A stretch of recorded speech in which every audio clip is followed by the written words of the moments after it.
Hello YouTube, this is Esee 5 and I have a knife review for you today. Today the knife that I'm reviewing is the Esee Izula.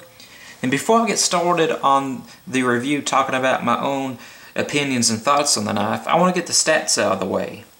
First off, the overall length is 6.25 inches, the blade length is 2.88 inches, the blade thickness is 0.156 inches, and the steel is 1095 carbon.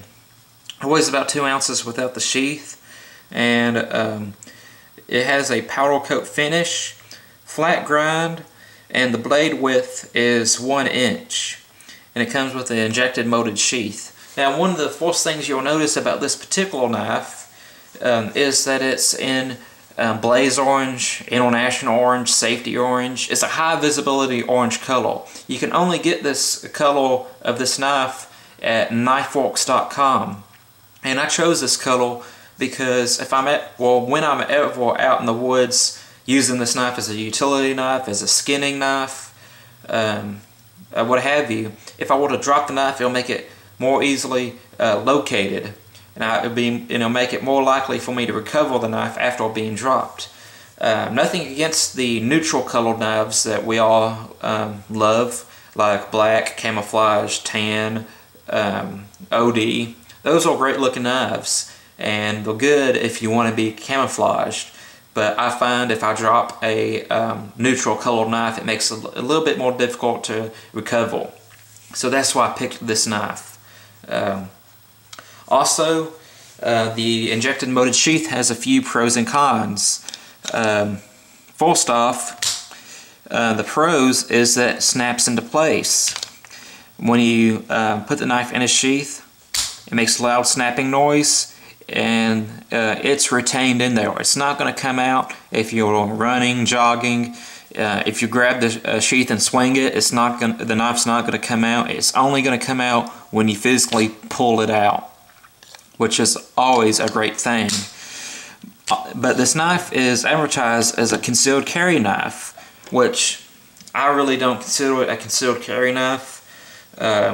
You'll be better off with some other options, but I have found when carrying this knife around the neck as a conventional neck knife that it footprints pretty heavily under a t-shirt, so it doesn't really make the best concealed carry knife in that aspect either.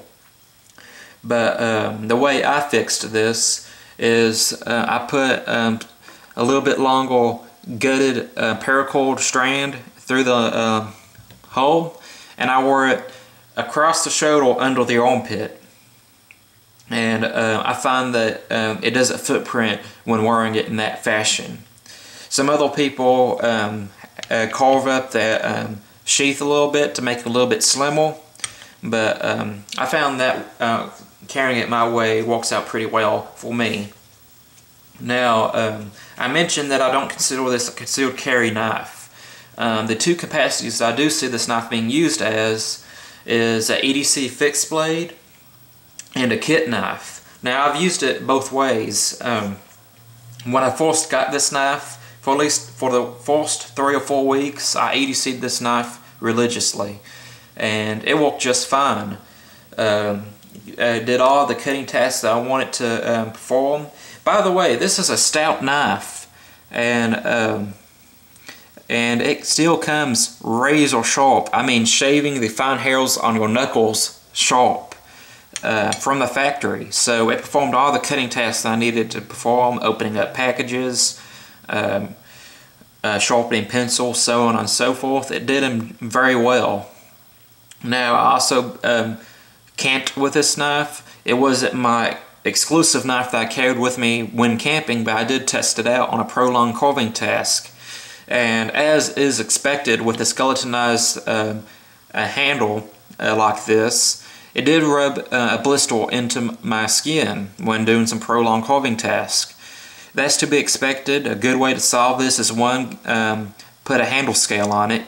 You can buy aftermarket handle scales, or if you're good with wood, you can make a wooden handle scale for it, or you can wrap it in paracord. And or you can wear gloves. There's several ways to fix this issue. I just prefer to test out my knives as they come from the factory.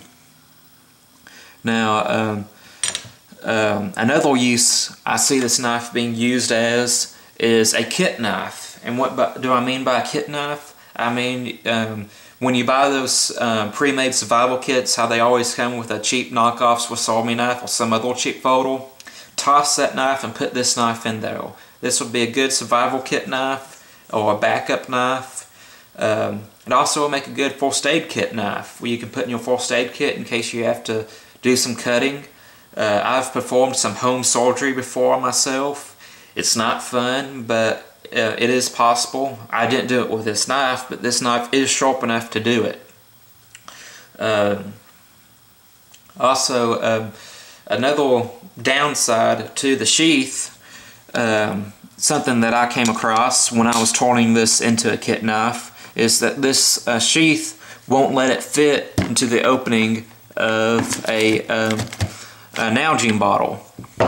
So easy way to fix this is to get you some PVC pipe, heat it up, and mold it around the knife, and this retains extremely well. It's not quite as refined as Kydex, but it retains just as well as Kydex, and you don't necessarily need all the grommets and the rivets, and this knife isn't going to come out unless you want it to come out. And there it is. And you can very easily customize this PVC pipe. You can paint it.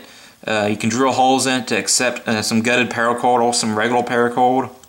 My brother has even dyed his PVC sheaths to look like bone or rawhide. And it's a very useful way of carrying your knife. And this fits right into the opening of the Nalgene bottle.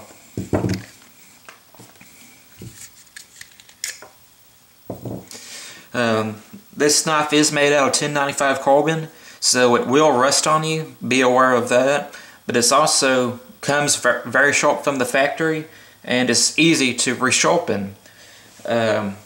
You know, anytime after I use this knife, I just run it across the sharp maker, and it's right back to factory edge, which I said earlier in the review is razor sharp. And it really surprised me on how sharp this knife came from the factory, which I expect all of my knives to come razor sharp from the factory, but it's a stout knife. I wouldn't recommend using it as a pry bar, but you could almost use it as a pry bar, but it's still razor sharp. But you can baton with this. If it can do some wood processing for some carving tasks, and if you have a small enough piece of wood, you can baton with this. But it's an extremely tough knife. It comes with an extremely well warranty. Esee says that you can cut this with a cut torch and send it to them, and they will warranty it.